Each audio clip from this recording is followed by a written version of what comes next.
It started on a Tuesday.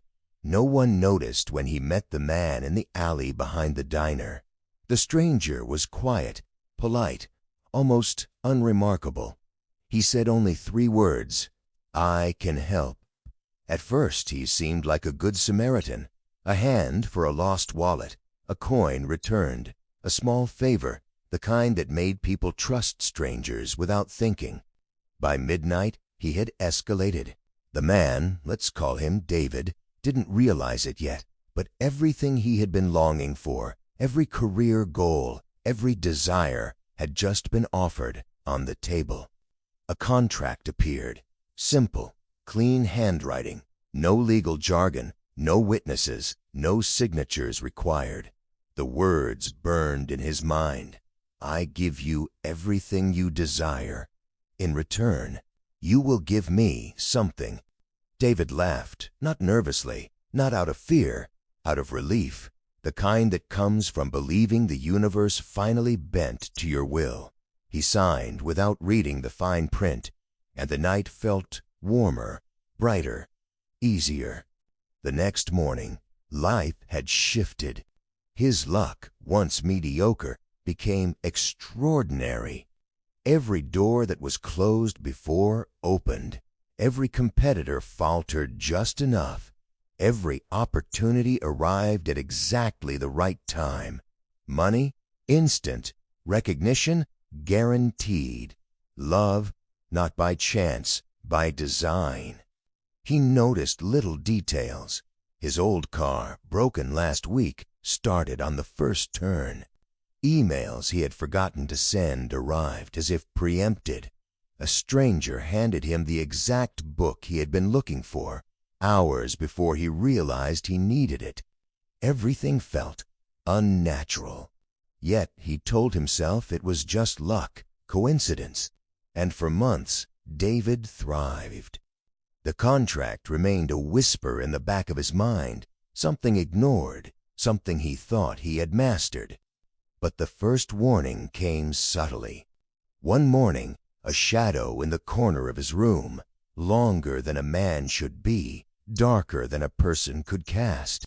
No movement, no sound, just presence, a reminder. The devil keeps records, and the devil always collects. Eventually. At first, it was almost unnoticeable. David woke one morning to find his favorite coffee mug cracked in half. A trivial inconvenience, he told himself. He replaced it and went on with his day. Then small things began stacking. Calls went unanswered that normally wouldn't. A friend suddenly stopped returning messages. A minor accident left his neighbor injured, a neighbor he had always trusted. Every gift the devil had given seemed to whisper in its absence. The strange shadow he had seen before returned at night, longer and closer this time, not threatening, just waiting, watching. David's first instinct was denial. This is just stress. I've been lucky for months. Of course there's friction in somewhere. But luck doesn't create patterns. It doesn't bend reality so perfectly, only to unravel it slowly. And then came the first real hint. A stranger at his door, perfectly polite, perfectly silent, asking for something he couldn't yet name. David smiled nervously. He didn't know what he had agreed to. He didn't know what was coming. But the contract's shadow was already inching closer. Sleep became uneasy. Dreams weren't dreams anymore. They were instructions. A voice low and calm, repeating phrases he didn't understand at first. Everything has a cost. You owe more than you think. David awoke drenched in sweat, convinced someone had been in the room. Nothing was moved, nothing was taken, but he could feel the presence. At work, small decisions seemed guided. Every step taken was precise, perfect, almost as if someone else's hand was nudging him. And with every success, a nagging dread grew in his chest. By the end of the week, he realized the devil didn't just give. The devil collected silently. and David had already started paying in ways he couldn't yet measure. The first warnings were subtle: missed appointments, lost memories, minor accidents, but they were never random. They were the first threads of a rope he had willingly tied around his own neck.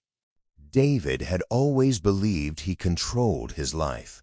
Now he wasn't so sure. Small, inexplicable things kept happening. Letters he hadn't written appeared in his handwriting. Objects he swore he left in one place were elsewhere, perfectly arranged, perfectly deliberate. Faces and crowds seemed to follow him, then vanish when he blinked. Friends started to notice changes too. "Are you okay? You seem different," they whispered, laughing nervously. David tried to laugh it off, but inside the unease festered. Every gift he received from the contract now felt tainted. Every success seemed like a chain slowly wrapping around him. And then the first demand came. A note slipped under his door, black ink on parchment he didn't recognize. "You promised something. You will deliver soon."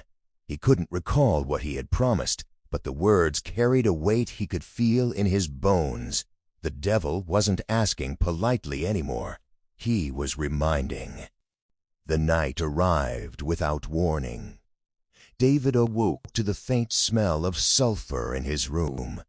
A firelight glowed at the edge of the ceilings, flickering without source. The note from earlier floated in midair. His hand reached for it, trembling, and the ink burned slightly to the touch. He understood without thinking what had to be done. It wasn't money. It wasn't fame. It was something alive. He hesitated. His mind raced, but hesitation was already too late. By dawn, he had given the first part of what he owed, and the moment it was done, he felt a terrifying clarity. Every gift he had ever received was a step deeper into the devil's web. Every blessing had always been a prelude, and now there was no turning back. The devil would be back for something else. David's world no longer felt like his own. Everywhere he went, he felt watched, not by people, by something else. A weight behind his eyes, a presence lingering in empty hallways, a whisper brushing against the edges of his thoughts. Friends tried to intervene. "David, you've changed," one said, concern in her voice. "You're different. Something's wrong." He laughed it off. He smiled, but inside he felt the first pangs of real fear. The devil did not merely take. He coached, guided, and observed. Every success David celebrated now felt hollow, manipulated. Every mistake he avoided was a trap he didn't yet see. By night, he noticed shadows bending in impossible ways. Doors he had locked earlier creaked open. Rooms he had left empty smelled faintly of smoke and iron. The devil wasn't hiding anymore. He was teaching. It started with a friend noticing small, horrifying things. A neighbor he had trusted for years whispered, "David, your eyes, they're not yours anymore." David laughed nervously, but the words lingered like smoke in the room. At dinner, the candles flickered unnaturally. Cutlery moved slightly when no one touched it. A glass toppled, then righted itself. The friend left abruptly, pale and shaking. I can't stay here," she said. "I don't know what's happening to you." Alone now, David realized the bargain's weight was visible to others. Not everyone could see it, only those close enough to notice subtle impossibilities. And worse, once they saw it, they couldn't unsee it. The devil had begun pulling strings outside David's own life, and each tug was deliberate. Each person who noticed would either step aside or become part of the price to be paid. By now, David could no longer pretend the contract was harmless. It started subtly at first, A friend fell ill after a casual visit. A business partner disappeared under strange circumstances. Small accidents, overlooked by others, seemed to cluster around him like dark magnets. The devil's rewards had never been free. Every success, every opportunity had been paid for in silence and shadows.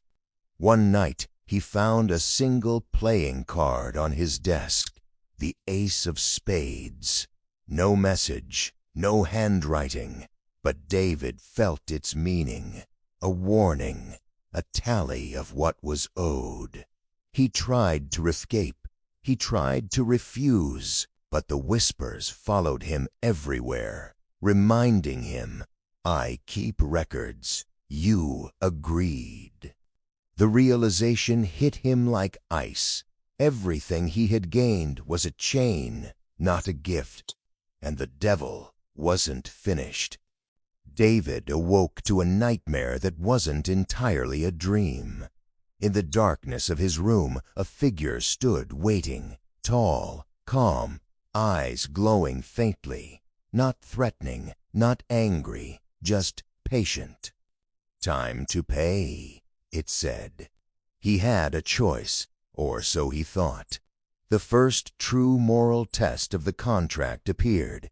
Give something truly precious, break the bargain, and risk the consequences.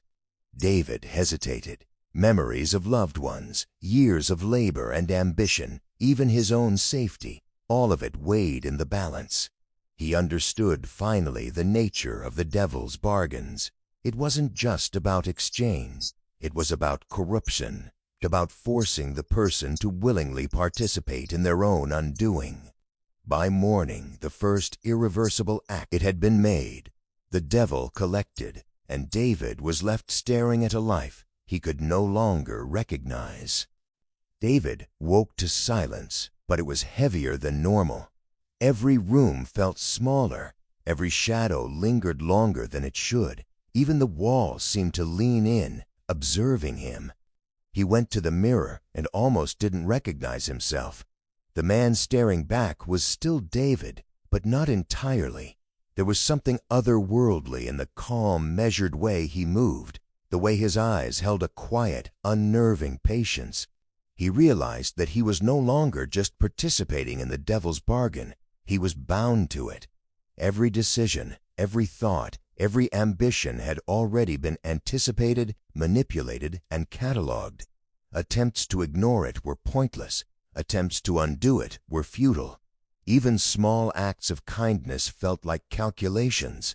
The devil had become invisible chains, invisible rules, invisible consequences, and David was the prisoner who had signed the contract willingly. By the end of the week, the whispers had grown louder. It was no longer a shadow at the edge of his vision. It was a voice, calm, low, and impossibly patient. "Do you understand now?" it asked. "Everything has a cost." David's friends tried to reach him, but he could no longer hear their voices. Every conversation felt distant, meaningless, distorted, as if the devil had placed a barrier between him and the world. And then came the first sign that the bargain extended beyond himself. A co-worker he had praised earlier collapsed mysteriously, silently. A family pet disappeared. Even his own reflection in the window seemed to move differently than he did. David realized with dawning horror the devil's contract didn't just affect him. It corrupted everything around him. Every blessing had been a trap. Every success had a price paid in someone else's life, a life David had not even considered yet.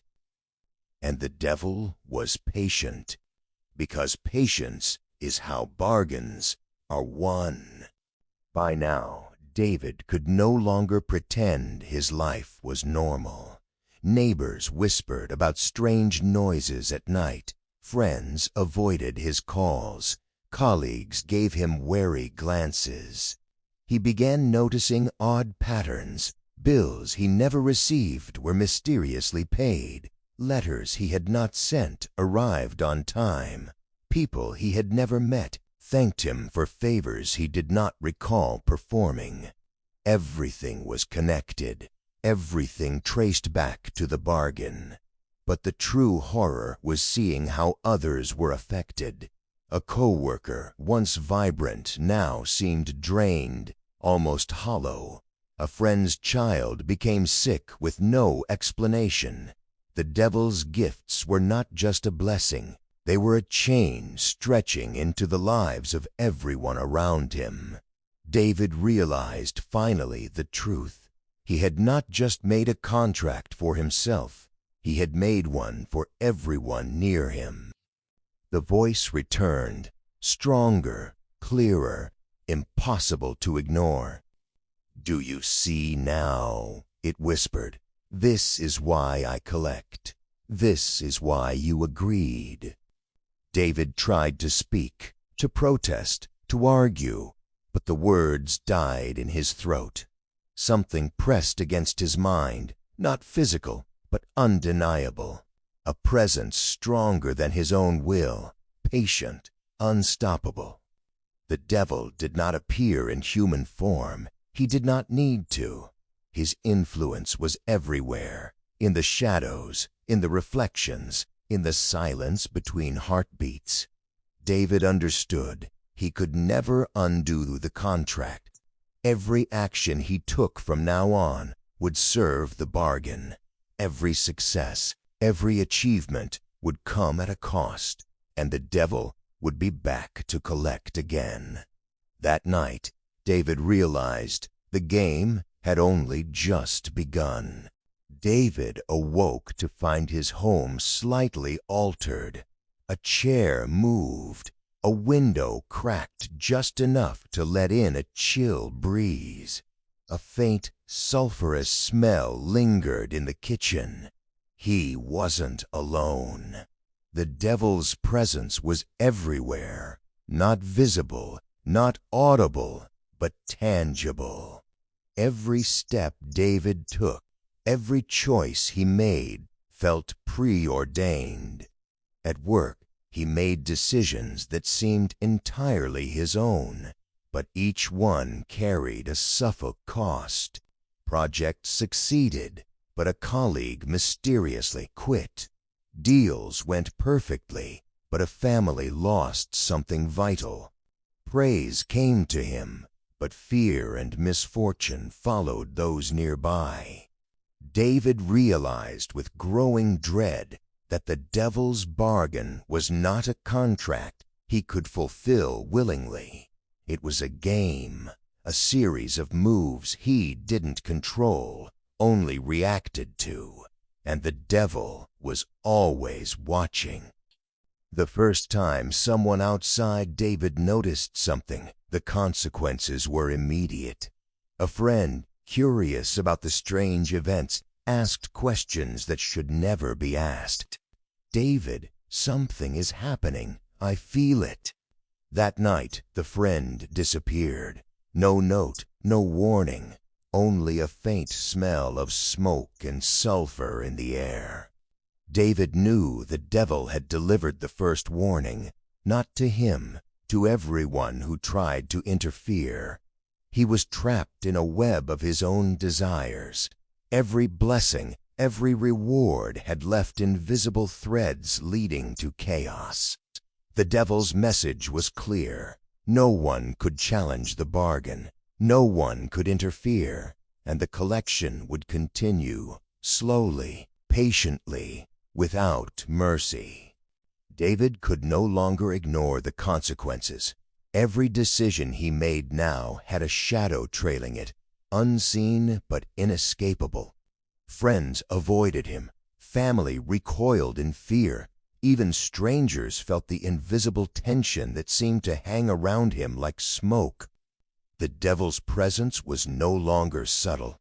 He didn't appear physically, yet his influence was everywhere, guiding, pushing, forcing. David realized the ultimate truth. Every blessing he had received came at a cost he could never calculate.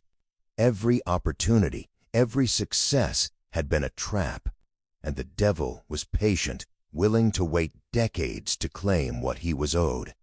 The first true world decision weighed on him. Could he continue to benefit at the expense of others? Could he refuse and face consequences he couldn't even imagine?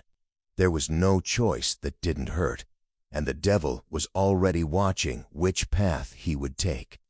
The night was thick with an unnatural silence.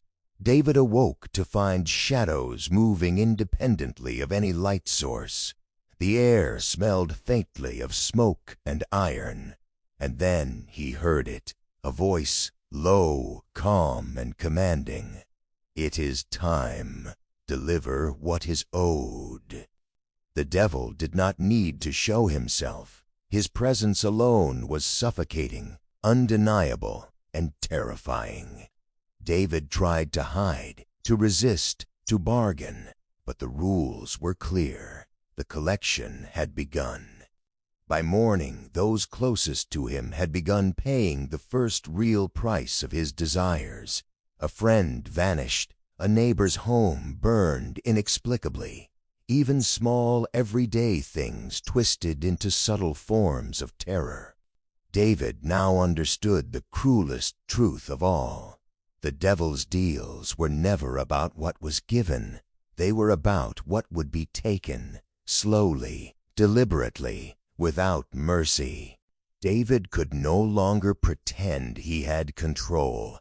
Every room he entered felt heavier, darker. Every sound seemed amplified, a creak, a whisper, a distant footstep, though no one was there. Even his own reflection betrayed him. The man staring back seemed to move slightly out of sync, a subtle distortion that made his skin crawl.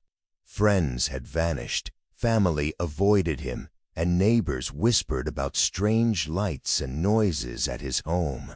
David realized that his life had become a nexus of unseen chaos, radiating outward from the bargain he had foolishly made. Sleep offered no refuge. Dreams were not dreams, but commands, filled with instructions he did not fully understand. And then came the shadow at his bedside, silent, patient, watching, not threatening, yet the very presence caused his heart to pound and his mind to fracture. The devil's collection had begun in earnest, and David was trapped in a spiral he could never climb out of. The last warning came at midnight. A single note, black ink on aged parchment, appeared on his desk. "All debts are due." David understood instantly. The devil's patience had run its course. All the favors, all the gifts, all the rewards he had enjoyed were now demands waiting to be collected. He tried to resist, he tried to bargain, but the rules were unbreakable.